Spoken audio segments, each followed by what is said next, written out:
अस्सलाम वालेकुम, आप देख रहे हैं प्रोग्राम मुजरिम कौन और मेरा नाम है सबीउल हसन खान।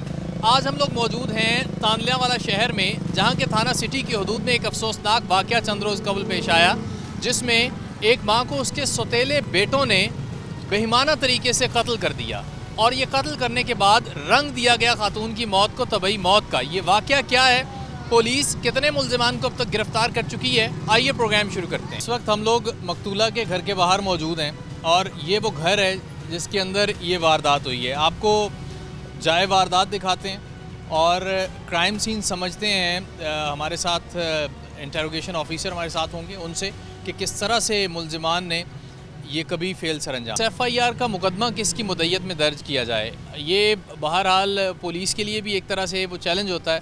तो जो हकीकी बेटे हैं मकतूला के, मोहम्मद अली हसन, इनकी मुद्दत में इस मुकदमे का इंदराज किया गया। इनसे हम हालात व वाक़यात जानते हैं और सब जानते हैं कि ये आखिर ये वाक़या हुआ क्यों। अली, आप यहाँ कितने अरसे से रह रहे हैं, कितने वक्त से इधर तानल्यावाला में आपके वालिद और आपकी फ़ैमिली जो है वो यहाँ रह रहे हैं? सर, जो हमारी फ़ैमिली है वो मेरे दादा अब्बू हाजी अब्दुल अज़ीज़ साहब थे। वो स्टार्ट से यहाँ रहते थे। पहले हमारा गांव था सरवर का चक, तो उसके बाद से दादा अब्बू यहाँ आ गए, तो तब से यहीं रह रहे थे हम लोग। ठीक है, तो वालिद साहब क्या करते हैं आपके? वालिद साहब ग्रेन मार्केट में उनका अपना बिज़नेस है, आड़त है। ये हमारे मतलब रावी कल्चर में आड़ती कहते हैं उसे। वालिद साहब आड़ती हैं गला मंडी के, ठीक है, और माशाल्लाह से वालिद साहब का एक अच्छा नाम भी है। सही है। तो अब ये बताएं कि आप अभी तालीम हासिल कर रहे हैं या आप जी, भी वालिद साहब मैंने के साथ? अभी इंटरमीडिएट के एग्ज़ाम्स पास किए थे अच्छे नंबर से, और मैं अपने वालिद साहब के साथ ही मंडी होता हूँ। अपने बिज़नेस को कंटिन्यू कर रहा था। वैसे अगर ये इंसिडेंट ना होता तो शायद मैं अब तक मेरा यूके का प्रोग्रेस मुकम्मल हो गया होता। मैं यूके जा रहा था LLB के लिए, ठीक है, बट अब चलें, अनफॉर्चुनेट है ये, ज़ाहिर सी बात है आपके लिए, आपकी फ़ैमिली के लिए भी। ये बताएं कि वालिद साहब ने पहली शादी से मुताल्लिक बताइएगा और फिर दूसरा जो आपकी वालदा है उनसे मुताल्लिक बताइएगा। वालिद साहब की जो पहली बेगम थी माशाल्लाह वो बहुत अच्छी खातून थी।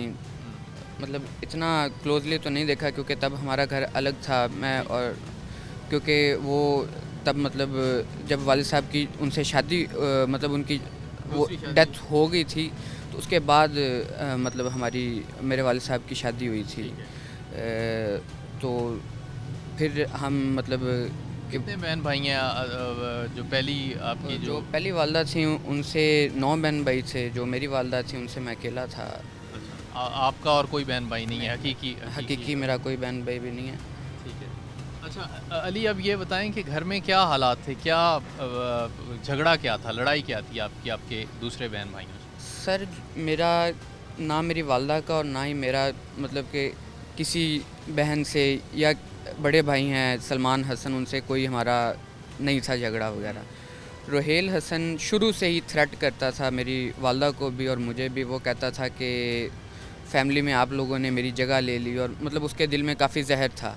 और अवैस हसन जो था वो अगर 1 साल पहले जाएँ तो वो हमारे साथ बहुत मुखलिस थे, अच्छे थे। बट नवंबर 2023 में उनकी शादी हुई खैरपुर में एक तलाक याफ्ता खातून, उन्हें कहें, हमें भी बाद में पता चला। वो 2 साल उसकी शादी भी कंटिन्यू रही। निदा ज़ारा नाम था उसका।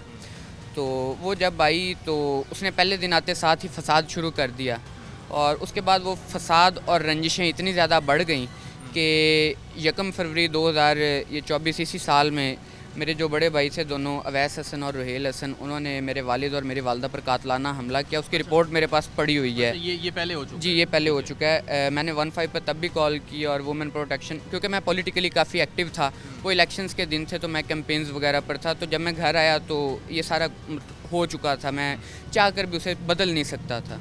तो मैं आते साथ ही मैंने पुलिस को इन्फॉर्म किया। उसके बाद मैं अपनी वालदा को सिविल हॉस्पिटल लेकर गया और सारा डॉक्यूमेंट वगैरह लिया।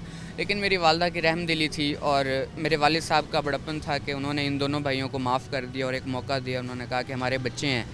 मेरी वालदा ने मतलब जितनी देर भी मेरी वालदा हयात रहीं, मेरी वालदा मेरे बड़े ये जितने भी भाई थे या बहनें थी इन्हें पकार खाना भी बना कर देती रहीं। मतलब उन्होंने सलूक जो था ना वो सगी वालदा से बढ़कर किया। मुझे बाद में रखती थी प्रायोरिटी पर, मेरे जितने भी बड़े बहन भाई थे उन्हें रखती थी।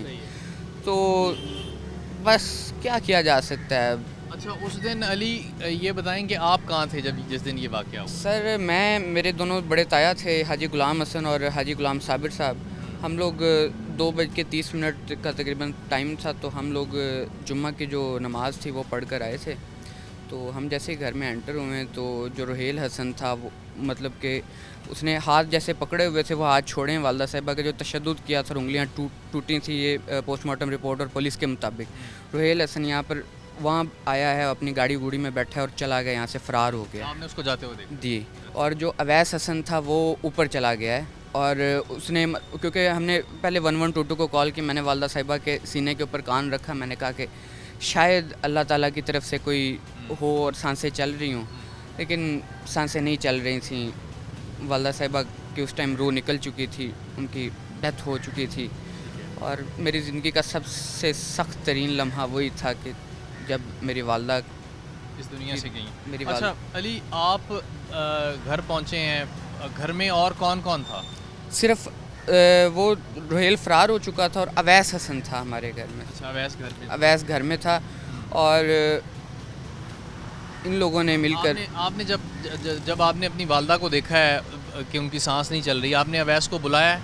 अवैस ऊपर फ़रार हुआ ना, वो मतलब आपने उसको जाते हुए ऊपर मैंने देखा ऊपर, उसने जाकर अपने कमरे को बंद कर लिया। और फिर जब 1122 को कॉल की, एम्बुलेंस भी आ गई, फिर 15 पर इतला दी, पुलिस भी, तो फिर पुलिस वालों ने उसे बुलाया नीचे और सारे मतलब। तो बड़ा ही अफसोसनाक है, ज़ाहिर सी बात है, अपनी वालदा को इस हालत में इस तरह से देखना यकीनन तकलीफ़ दे है आपके लिए। अच्छा, इस दौरान आपने कभी वालदा को देखा, कुछ वालिद को देखा अपने दूसरे बहन भाइयों के साथ कुछ तलखी करते हुए, कोई इस तरह की कोई बात, कोई तलख कलामी घर के अंदर हुई? सर मेरे वालिद साहब अपने ना जो औलाद थी, पहली थी या मुझे ले लें, 10 के 10 औलादों के साथ बहुत फ्रेंडली थे। मेरे जो बड़े भाई थे, ये मेरे बड़े भाई सलमान हसन साहब भी खड़े हैं, तो मतलब कि उन्होंने कभी ये नहीं देखा कि ये छोटा है, ये मेरा लाडला है, या ये बड़ा है, ये मेरा लाडला है। जो अवैस हसन जो इस टाइम जेल में है, वो उसको मेरे वालिद साहब ने सेल्फ़ फाइनेंस पर 1.5-2 करोड़ रुपया लगाकर चाइना से MBBS करवाया। और जो उससे छोटा रुहेल था, उसे नेशनल टेक्सटाइल यूनिवर्सिटी से आला तालीम दिलवा कर उसे इंजीनियर बनाया।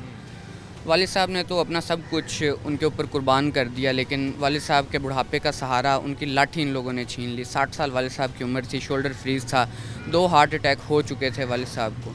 मेरी वालदा उनके बुढ़ापे का सहारा थी, मतलब एक किस्म से उन्होंने मेरे वालिद साहब की कमर को तोड़ दिया। इन दोनों ना तो ये खुद सहारा बन सके, और ना ही इन लोगों ने मेरे वालिद साहब के लिए मेरी वालदा को सहारा बनने के लिए छोड़ा। गुफ्तगू आपने सुनी, आगे बढ़ते हैं और आपको दिखाते हैं वो जगह जहाँ पे ये सब कुछ होता रहा। इस वक्त हम घर के बाहर मौजूद हैं अली हसन के, अंदर जाएंगे और वो जगह दिखाएंगे जहाँ पे ख़ातून की वो डेड बॉडी मौजूद थी, और फिर पुलिस ने क्राइम सीन पे क्या देखा वो दिखाते हैं आप। जाए वाक़या से क्या शवाहिद इकट्ठे किए गए और किस तरह से पुलिस यहाँ पे पहुँचती है, और फिर उसके बाद क्राइम सीन से मुताल्लिक समझने की कोशिश करते हैं। हम इंचार्ज इन्वेस्टिगेशन थाना सिटी तांदलेवाला इंस्पेक्टर इमरान साहब हमारे साथ मौजूद हैं और SHO साहब हमारे साथ मौजूद होंगे। ये दोनों चूँकि क्राइम सीन पे पहुँचे और क्या शवाहिद यहाँ से इकट्ठे किए गए ये हम इनसे जानते हैं। इमरान साहब बताइएगा कि जब यहाँ आप पहुँचते हैं तो क्या सीन क्या था, क्या क्या चीज़ें आप देख रहे थे? यहाँ पे ये बिल्कुल आपके सामने ना इस तरह स्ट्रेट एक बॉडी पड़ी हुई थी, और वो जो खातून थी जिनका कत्ल हुआ था, और उनके जिस्म पे ज़ख्मों के निशानात भी थे, ख़ास तौर पे उनके हाथों पे और उनके गले पे, तो जिससे काफ़ी हद तक ये केस वाज़ह हो रहा था कि इनको किस तरीके से मर्डर किया गया। ठीक है। फिर हमने यहाँ पे जो भी हमारे पास जो हमें एविडेंस थी वो कलेक्ट की, PFSA वालों को कॉल की, और इसके अलावा पूरा जो सीन था वो क्राइम सीन उसको प्रिजर्व करके हमने यहाँ से काफ़ी एविडेंस जो है ना वो इकट्ठी कर ली। क्या कुछ यहाँ से मिला? घर में उस वक्त कौन कौन मौजूद था, इस हवाले से बताइए। ये इसमें एक बड़ी इन्होंने थी कि जो घर का जो दरवाज़ा था ना वो अंदर से ऑटोमेटिकली वो कुंडी थी वो लग जाती थी, यानी कि एक ऐसा सीन क्रिएट करने की कोशिश की गई जैसे ये एक एक्सीडेंट है। ये सीढ़ियाँ हैं यहाँ पे, तो वो सीढ़ियों से यानी कि ये तासुर दिया गया कि शायद वो गिर के यहाँ पे उसकी मौत वाक़या हुई है। लेकिन जब हमने यहाँ पे क्राइम सीन को देखा और जो एविडेंस देखी तो उससे ये काफ़ी हद तक क्लियर हो गया कि ये हादसा नहीं है बल्कि ये एक मर्डर है। अच्छा, फिर उसके बाद अब इंटेरोगेशन तो आपने उसी वक्त ही स्टार्ट कर दी होगी। घर वालों में से कौन कौन यहाँ पे मौजूद था जिनसे आपकी बातचीत हो रही थी उस दौरान? इस दौरान यहाँ पे मदई यहाँ पे मौजूद था और जो जिनका घर है हसन साहब वो मौजूद थे। इसके अलावा यहाँ पे जो गवाहान थे हमने उनसे इंटरोगेट की और इसमें हमारे जो ऑफिसर्स थे उनकी मदद से हमने तकरीबन 1 घंटे में विद इन एन आवर जो इसमें एक मुलज़म था वो हमने अरेस्ट कर लिया था। अच्छा, इसी दौरान पोस्टमार्टम के लिए जो डेड बॉडी है उसको शिफ्ट कर दिया गया। अब ये बड़ा एसएचओ साहब से भी हम बात कर रहे थे कि ये बड़ा एक इम्पॉर्टेंट और क्रूशल टाइम होता है। आप ख़ास तौर पे जो फैमिली है उनसे बड़ी मोहतात तरीके से आपने बात करनी होती है, तो ये हर्डल्स थी उस दौरान? डेफिनेटली हर्डल तो थी क्योंकि ये जो फैमिली थी उनके लिए एक बड़ा इमोशनल सीन था। लेकिन फैमिली ने हमारे साथ बड़ा कोऑपरेट किया, वो कूल डाउन रहे, कोई ऐसा इशू नहीं बना हमारे। बल्कि हमने यहाँ पे जितनी भी जो एविडेंस कलेक्ट किया या जो घर में उन्होंने हमारे साथ बड़ा कोऑपरेट किया और इजीली काम हो गया था। बिल्कुल ठीक है। अच्छा बिशारत साहब, आप बताइएगा कि इब्तदाई जब तफ्तीश कर रहे थे आप, क्या मालूम हुआ कि घर में कितने लोग जो है वो रह रहे हैं? ये थोड़ा इस हवाले से बताइएगा। डेड बॉडी एक तो यहाँ पे जब पड़ी थी हम लोगों ने ऑब्ज़र्व कर लिया ना कि ये कोई एक्सीडेंट नहीं था, ये मर्डर है। उस दौरान हम लोग इनकी फैमिली में मिक्सअप हो गए, उनसे प्यार से बातें हम लोग करते रहे। हमारा मकसद था कि अंदर की बात निकल आए। तो उस वक्त हमें मालूम हुआ कि पूरा दिन जो है, चूँकि ये अली जो रियल सन है उन मकतूला का और उनके जो हस्बैंड है शेख हसन, ये चूँकि यहाँ पे गल्ला मंडी में इनकी है शॉप है, आड़त है, ये उस दिन वहाँ पे चले गए। पीछे सिर्फ ये मकतूला थी, एक इनकी नौकरानी थी खालदा और एक इनका बेटा डॉक्टर अवैस, वो घर में थे। जो नौकरानी है वो भी 1:30 बजे चली गई थी, शेख हसन के सामने चली गई थी वो काम करके अपना। इसका मतलब पीछे सिर्फ डॉक्टर अवैस और ये मकतूला जो है शहनाज ये घर पे थे। ये घर पे तो उसी से हम लोगों ने बात आगे चली। तो बिल्कुल ठीक है। अच्छा, ये थोड़ा सा बता दें कि ये स्टेयर्स हैं और यहाँ एग्जैक्टली इस जगह पे जहाँ पे मैं मौजूद हूँ, यहाँ पे डेड बॉडी उस वक्त थी जब पुलिस पहुँचती है और 15 पे तला पुलिस को दी जाती है। तो घर वाले जितने लोग घर में रह रहे हैं उस वक्त वो मौजूद होते हैं और साथ ही मुद्दई मुकदमा जो हैं वो यहाँ पे पहुँच जाते हैं। बादी नज़र में ये लगता है कि ख़ातून के साथ कोई ज़बरदस्ती हुई है, कोई तशद्दुद किया गया है, कुछ इस तरह का कुछ ऐसे शवाहिद जो है वो पुलिस को यहाँ से मिलते हैं। तो ये फ़ौरी तौर पे एसएचओ साहब और उनकी जो टीम है, ख़ास तौर पे जो तफ्तीशी अमला है, उन्होंने इस बात को इंटेरोगेट बड़े मोहतात तरीके से करना शुरू कर दिया कि कत्ल अगर हुआ है तो उसके शवाहिद फ़ौरी तौर पे इकट्ठे किए जाएं और जो गवाहान हैं उनको तलाश किया जाए, उनसे बात की जाए। इस तरफ इंटेरोगेशन चलानी शुरू कर दी गई थी फ़ौरी तौर पे। इमरान साहब, ये बताइएगा कि शवाहिद आपने यहाँ से जमा किए और ये मालूम हुआ कि डॉक्टर साहब उस वक्त कहाँ थे जो असल मुलज़िम है डॉक्टर अवैस जिनका नाम? डॉक्टर यहाँ पे यहीं घर पे ही मौजूद थे, लेकिन उन्होंने इस तरह कैमोफ्लैज किया हुआ था कि जैसे उनको किसी चीज़ का पता नहीं है। वो अपने रूम में इस तरह उन्होंने वो शो किया कि मैं वहाँ पे सोया हुआ हूँ, लेकिन वो यहीं पे सिर्फ इस चीज़ को डाइवर्ट करने के लिए कि ये इस हादसे से उनको कोई इल्म नहीं है, वो यहीं पे घर पे मौजूद थे। तो फिर आपने बुलवाया डॉक्टर अवैस को? जी, हमने बुलवाया। ठीक है, आए हैं तो क्या की जब उनकी इंटेरोगेशन की तो हमें उन पे शक गुजरा और जो मुद्दई थे ये भी उन पे शक का इजहार कर रहे थे।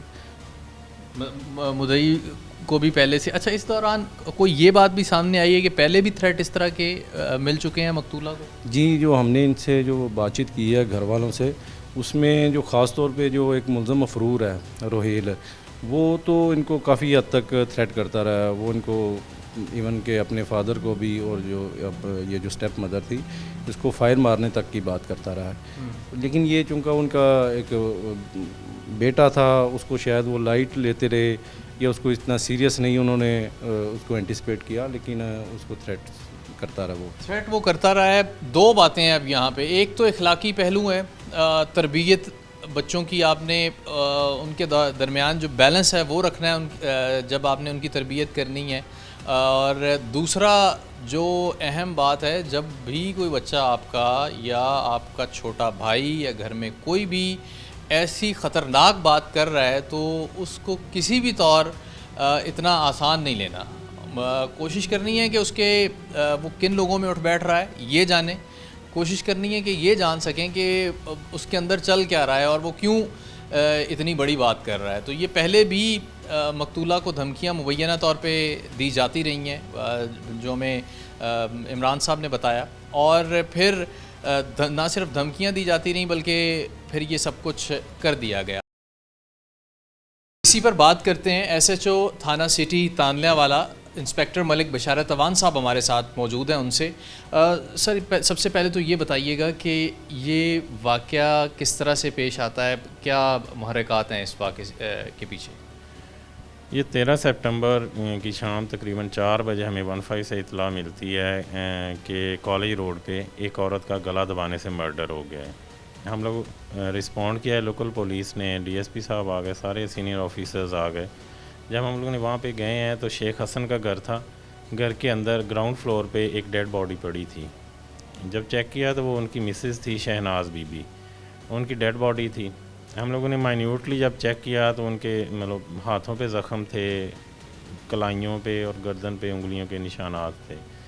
तो हम लोगों ने उससे हमें अंदाज़ा हो गया कि इनका ये नेचुरल डेथ नहीं है, ये मर्डर हुआ है। तो हम लोगों ने फौरी तौर पे फोरेंसिक को बुलाया, वहाँ पे पोस्टमार्टम के लिए डेड बॉडी शिफ्ट की। जब हम लोगों ने हिस्ट्री चेक की तो ये शेख हसन साहब जो हैं, इनकी 2 शादियाँ थीं। पहली शादी इन्होंने 1983 में रेहाना बीबी के साथ की। उनके वतन से इनके 6 बेटियाँ और 3 बेटे थे। बड़ा बेटा सलमान था, वो इस्लामाबाद में लायर है। उससे छोटा बेटा ये डॉक्टर अवैस है जो MBBS डॉक्टर है, और सबसे छोटा रोहेल है, वो टेक्सटाइल इंजीनियर है, और 6 इनकी बेटियां थी।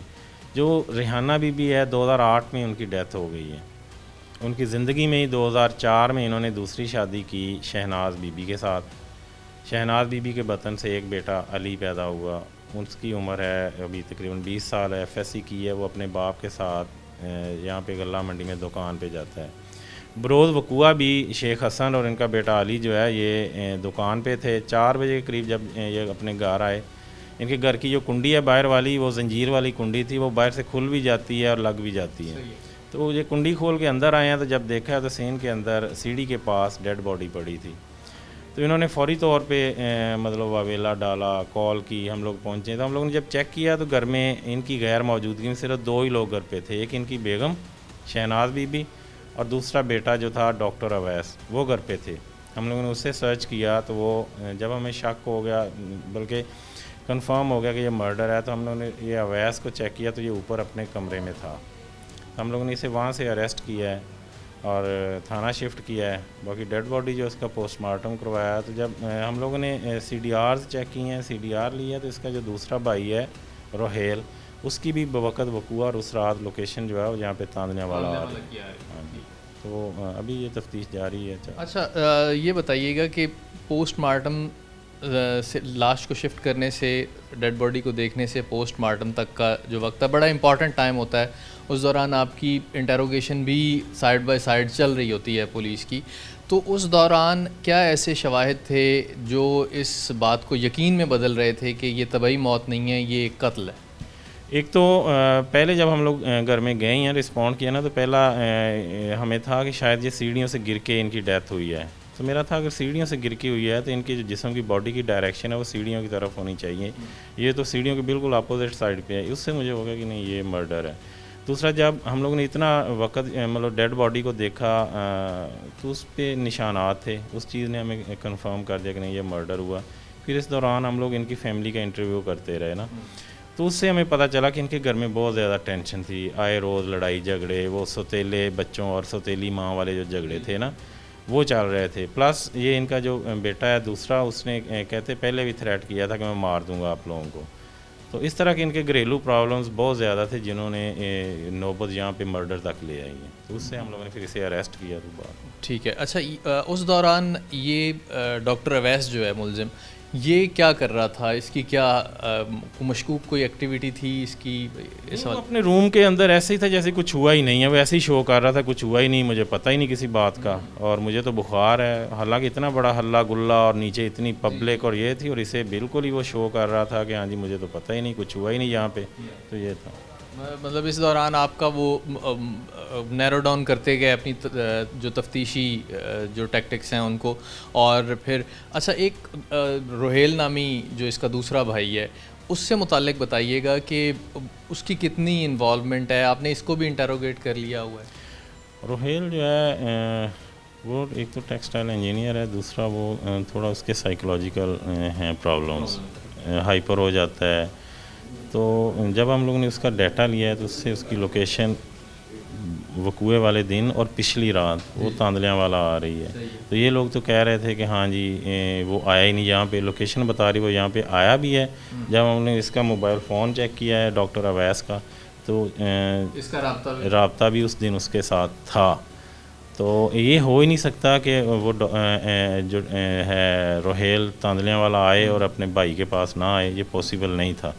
तो इससे हमें पता चल गया कि ये दोनों इकट्ठे थे। दोनों इकट्ठे थे। अच्छा, बिशारत साहब ये बताइएगा कि अब जब आपने इनको इंटेरोगेट भी कर लिया है, ये क्या डॉक्टर अवैस क्या बताता है कि किस तरह से इसने ये इतना कभी फेल किया, कैसे इसकी हिम्मत हुई, और फिर किस तरह से इसने ये सारा जुर्म सर अंजाम दिया? इन्होंने सांस बंद करके उनके किया है, वो सांस बंद किया है उसका, और तो जो डॉक्टर था उसे था फिजिकली मुंह पे हाथ दे, हाँ फिर हाथ रख के, तो ऐसे, क्योंकि ये खुद डॉक्टर था, इसे पता था कि पोस्टमार्टम में आ जाएगा। अपनी तरफ से इन्होंने नेचुरल डेथ में उसे कन्वर्ट करने की कोशिश की है, लेकिन कहीं ना कहीं मुजरिम जो है निशान छोड़ जाता है, तो वो पकड़ा गया। अच्छा, ये बताइएगा कि ड्यूरिंग इंटेरोगेशन ये भी बता रहा था कि मैं कोशिश करता रहा हूँ, सीढ़ियों से गिरी है माँ मेरी और मैं बचाने की इसको कोशिश करता रहा हूँ, कोई इस तरह की कोई बात? हाँ, ये इसने यही पहले तो यही कह रहा था कि हाँ जी वो बीपी हाइपरटेंशन की पेशेंट थी और मैं ही मेडिसिन देता था, वो मेडिसिन खाती थी। उस दिन भी वो सीढ़ियों से गिरी हैं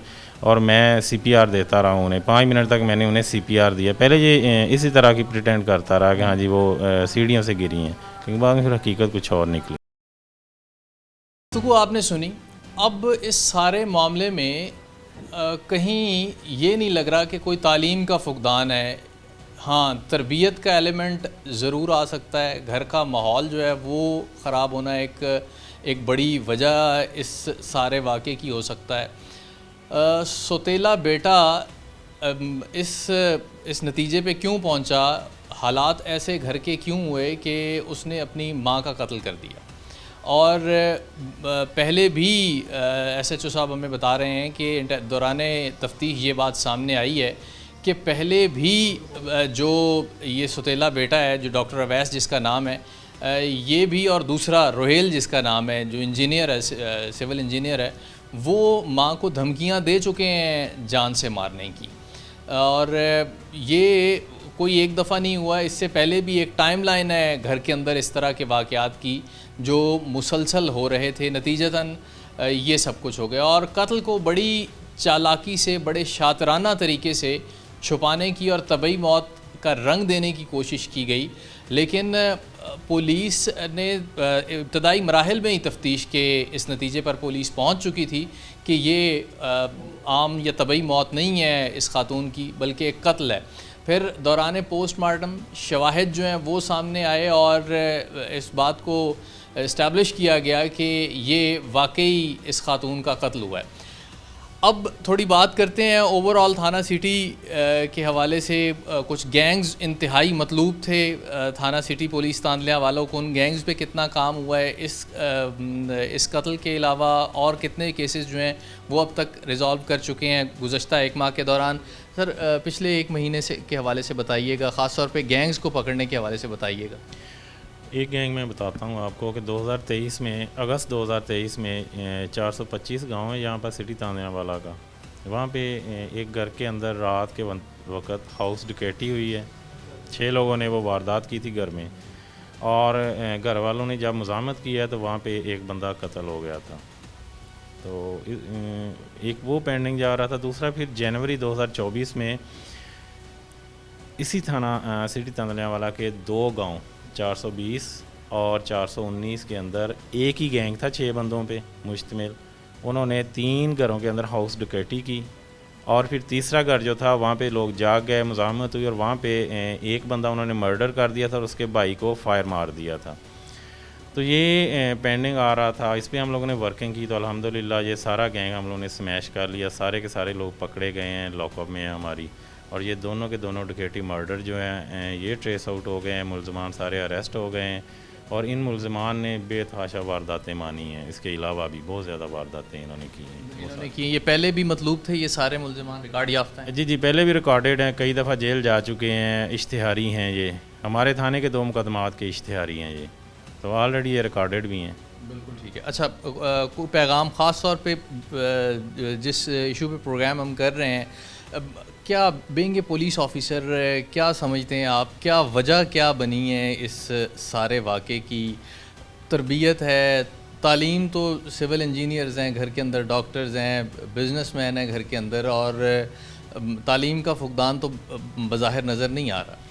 तालीम का फुकदान बिल्कुल नहीं है, आई थिंक तरबियत का फुकदान बिल्कुल है। मैं पेरेंट्स को यही मैसेज दूंगा कि अपने बच्चों की तरबियत करें, लेकिन उन पे तवज्जो ज़रूर दें। उन्हें किसी भी लम्हे किसी भी स्टेज पे एहसास कमतरी का या एहसास महरूमी का शिकार मत होने दें। अभी इसमें भी मैंने बार बार वो जो शहनाज बीबी का रियल सन था अली, उसे बार बार मैंने इंटरव्यू किया तो वो कहता है कि ये जो है डॉक्टर ये बार बार मुझसे गिला करता था कि मैं छोटा था, मुझे वो प्यार नहीं मिला छोटों वाला जो तुम्हें मिला है, तो ये जेलसी थी।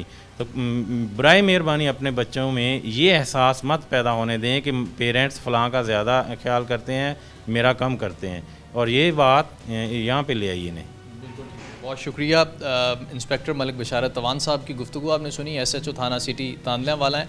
और ख़ास तौर पे तरबियत जब आप बच्चों की कर रहे होते हैं, उन्हें अच्छे और गलत की तमीज़ तो आपने सिखानी है, लेकिन बीइंग वालिदैन आपने इस बात का भी ख़याल रखना है कि बच्चों में एक दूसरे से एहसास बरतरी या एहसास कमतरी का शिकार ना हो। चाहे 2 शादियाँ हैं, एक शादी है आपकी, या जिस तरह से भी जितने भी आपके बच्चे हैं, तो इस चीज़ को आपने बैलेंस रखना है वालिदैन होने की हैसियत से, ताकि इस तरह का कोई वाक़या आपके साथ ना हो। बच्चों की तालीम और उनके खाने पीने का, उनके गुज़र बसर का ख़याल रखना यकीनी तौर पर वालिदैन की ज़िम्मेदारी है, लेकिन उसके साथ साथ बेहतर अंदाज में उनकी तरबियत करना भी उन्हीं वालिदैन ही की ज़िम्मेदारी है।